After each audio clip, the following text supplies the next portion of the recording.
Assalamu alaykum do'stlar. Qanday ahvolinglar, yaxshimi? Mening ismim Suhayba.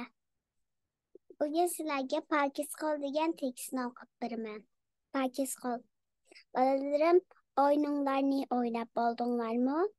Ha, apa. Biz rosa qangacha o'ynadik. Qo'llarimiz bek, qo'rsig'imiz bek ichib ketdi. Anasi birdamla ular uchun tamoq tayyorladi. İbrahim bilan Asma anasi tayyorlagan tamoqni yeyish uchun tamoq ustiliga o'tirdi. Bolalarim, bir ishni unutib qoldinglar-ku deyman.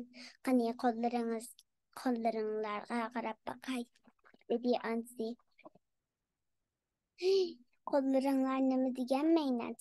Shundoq apa, biz pisit minib o'ynadik, qum o'ynadik. Qo'llarimiz bek mehnat bo'lib ketibdi.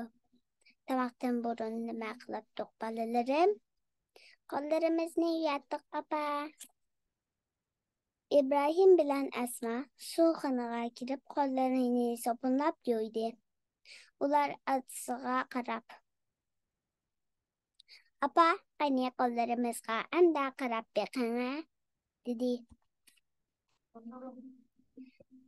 Ular tamoq ustiliga birib tamoq yeyishga boshladi. Hamda ularning qo'llari pak-pakiz bo'lib ketdi. Xo'sh,